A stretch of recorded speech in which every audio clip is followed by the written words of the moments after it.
coming at you with more questions than an in-depth interview. This is Swag IQ, the daily game show where you can win big money from the comfort of your phone.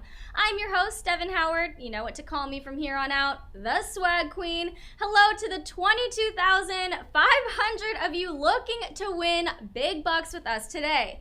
All right, so before we jump in, here is how the game works. I'm going to ask you 10 multiple choice questions, and you'll have 10 seconds to answer each one by tapping your choice. Get it right, you're moving on. Get it wrong, you're out of the running. Make it to the end, and you split the prize money with whoever is left, so that means if you are the only winner, it all goes to you. And today, we've got $1,170 on the line. That can buy you 1,170 slices of New York pizza. Incredible. That's what I would buy. So that prize is paid out in the form of points called SB, the digital currency you redeem for cash and free gift cards at swagbucks.com. If nobody wins today's prize, it'll roll over to the next game, and you can make the next grand prize even bigger by inviting more people to play after this game, so send out those invites. And here's some more good news. Even if you are eliminated, you can still earn SB throughout the game by correctly answering specific questions with a star next to them, so keep an eye out for those stars, okay? And once per game, after you get a question wrong, you have the option to use your SB to immediately rejoin, giving you another shot at that grand prize. And the further along in the game you are, the more SB it takes to rejoin, so just keep that in mind. And if you don't have enough SB to rejoin today, don't worry, you can stockpile them for the future. Just be sure that you stick around until the end of the game so you can claim all the SB you've earned. And extra stick around because today we have a special swag code that'll give you some bonus SB, which I'll reveal at the end of the game. And one last thing, we're excited to announce that on Sunday, April 1st, we've got our biggest grand prize ever.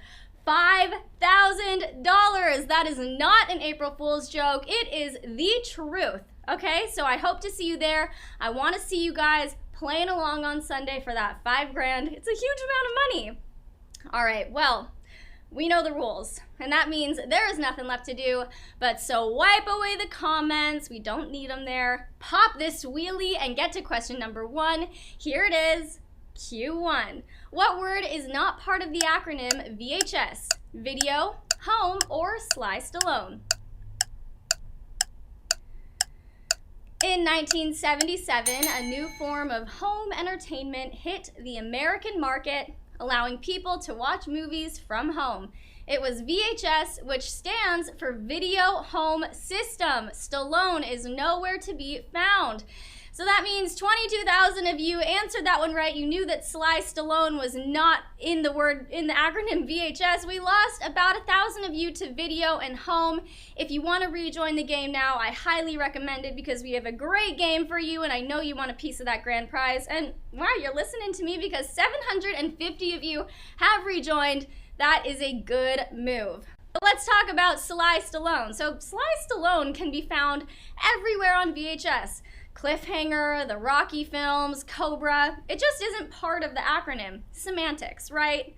All right, who's ready for the next question? I know I am. Here it is, Q2.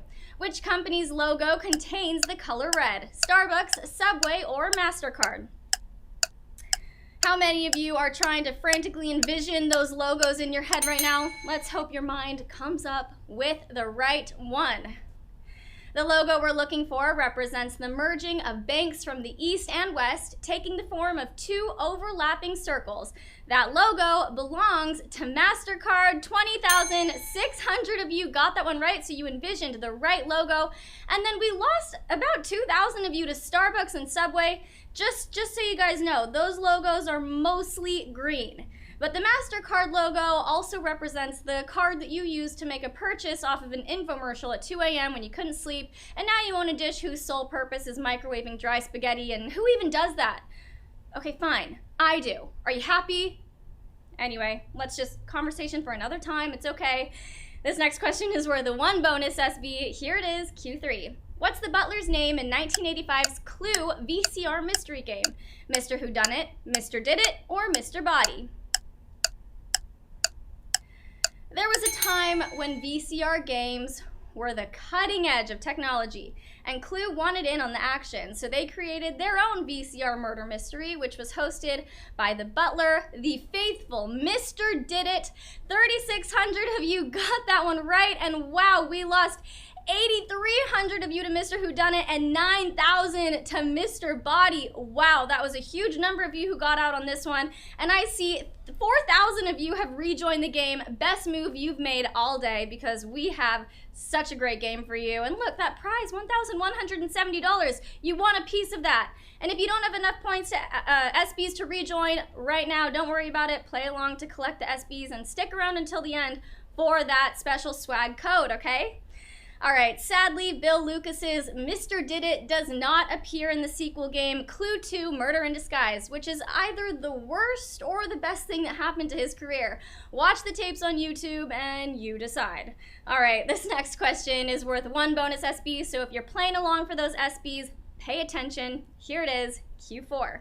What kind of animal was the Snickers bar named after? Horse, dog, or cat? The Snickers bar is the most popular candy bar in the world, and I understand why. All of that chocolatey, caramely goodness. Yes, one of the most popular candy bars around is named after a beloved animal. And when this candy treat was introduced in 1930, it was named after the Mars family's favorite horse, Snickers. 5,500 of you know your Snickers history, and you knew that the name came from a pet horse. Wow, how did you know that? We lost, about 2,400 of you to dog and 2,300 of you to cat. You guys, they're great animals and I love them so much, but that's not the right answer this time. I see we've got 830 of you who have rejoined. Smart. If that's how they named their products, I bet they had a dog named Skittles, a cat named Twix, and a child named Orbit Spearmint Gum. Good name. All right, this next question is worth 1 bonus SB. We're halfway through now. Here it is, Q5. According to IMDb, which TV show has aired the most episodes? MASH, Gunsmoke, or The Simpsons? Americans watch on average 250 billion hours of television a year. We are the country of couch potatoes. I'm proud of that. With an astonishing 635 episodes aired over its 25-year run, Gunsmoke became the king of episodic television shows until The Simpsons topped that number earlier this year. 4,400 of you answered that one right. You're moving on to the next question. And we lost about 1,700 of you to the other 2 options. You gotta brush up on your TV episodes or something, guys, or just rejoin, which I see 270 of you have. Good move. All right, The Simpsons are currently in the middle of season 29. And with another season on the way, they look poised to set an unbreakable record. Unless, of course, someone listens to me and brings back Cop Rock, it'd be a good move. All right, let's get into the next question. Here it is, Q6. Which of these is not primarily a technique for mural painting? Stippling, encaustic, or herringbone? Probably the most famous mural is the one that is on the ceiling of the Sistine Chapel, and gosh, it just makes my neck hurt even thinking about painting that. The correct answer here is primarily a pattern for tiling so that it resembles the bones of a fish, namely the herring. It is herringbone. 2,400 of you are true artists. You answered that one right. And then we lost 606 to stippling and 1,600 to encaustic. You guys, we are so close to the end here. You should rejoin now because you've only got a couple more questions to answer, and that prize money can be yours. So don't confuse herringbone with fishbone, which is what you use when you need to add some 80s or 90s ska music to your home. All right, this next question is worth 2 bonus SB. Here it is. Are you ready for it? Here it is, Q7. Queer Eyes Cast shares a nickname with a group of athletes from which college? UNLV, Michigan, or Kansas? Fun fact, I was in a TV hosting class taught by one of the Queer Eyes in the Netflix reboot, so that kind of makes me a celebrity, doesn't it? Kind of. Queer Eyes, Bobby, Anthony, Jonathan, Tan, and Karamo are collectively known as the Fab Five, a moniker they share with Chris Webber, Juwan Howard, Jalen Rose, Jimmy King, and Ray Jackson, who played basketball in the early 90s for the University of Michigan. 1,000 of you answered that one right, so we have 1,000 true sports fans in here. And then we lost about 1,500 of you to the other two options. I see you guys rejoining right now. Over 100 of you have rejoined. Good move, because we're close to the end. All right, the two Fab Fives, they have a lot in common. All of the members have unique skill sets, they travel around a lot, and they renovate people's homes. Okay, well, that last one might be wrong, but you get the point. All right, this next question is worth 2 bonus SB. Here it is, my friends. Q8 coming at you fast. Q8. Who did not provide a voice in Toy Story 3? Michael Keaton, Jim Gaffigan, or Whoopi Goldberg?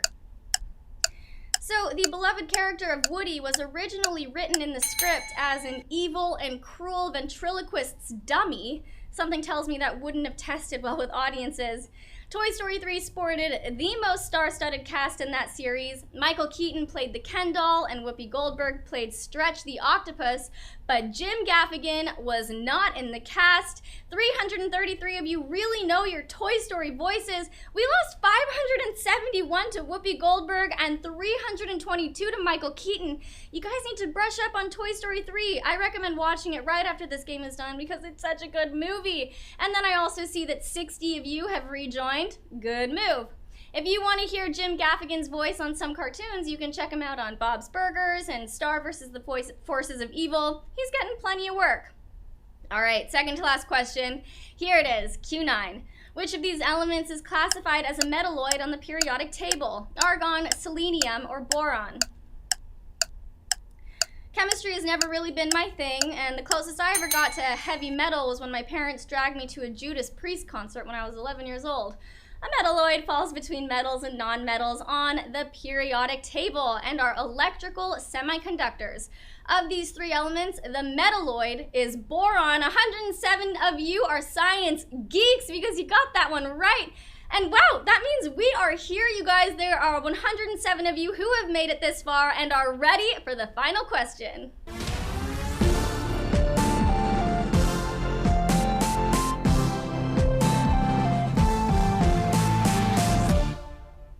If you win the game today, take a screenshot of your win and post it to social media with the hashtag SwagIQ and include your share link. And as always, I'll come through and give your photo a like. And one more thing, before we get to Q10, we've got a special code for all of you worth 5 SB that you can redeem after the game is over. Just head to swagbucks.com, log in with your SwagIQ credentials, look for the icon of the safe dial, click it, and enter time for trivia with no spaces. You'll only have 5 minutes after the end of this game, so act quickly, my friends, okay? All right, this next question is worth 4 bonus SB. The final question, here it is, Q10. Which of these was not a real mobster nickname from the 2011 Mafia bust in New York? Bobby Meatballs, Tony Bagels, or Junior Lollipops?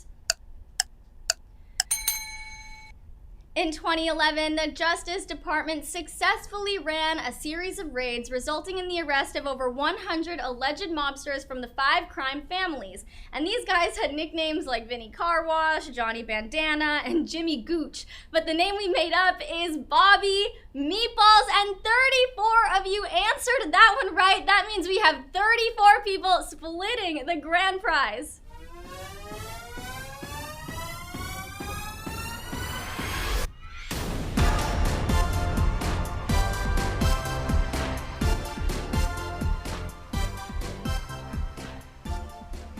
So Nava 86, Jar 8818, Chibarashka 21. Wow, these are some hard names. Anna 23, Bell, Super Sweet Tea. You guys are all getting $34.42. You can buy yourself a nice dinner with that. I'm proud of you. Congratulations to all of you who are splitting the grand prize today. You're getting your prize in the form of points called SB, which you can redeem for PayPal cash or gift cards to Amazon, Starbucks, Target, and hundreds of other places. Tap the claim button now to get your share of the grand prize.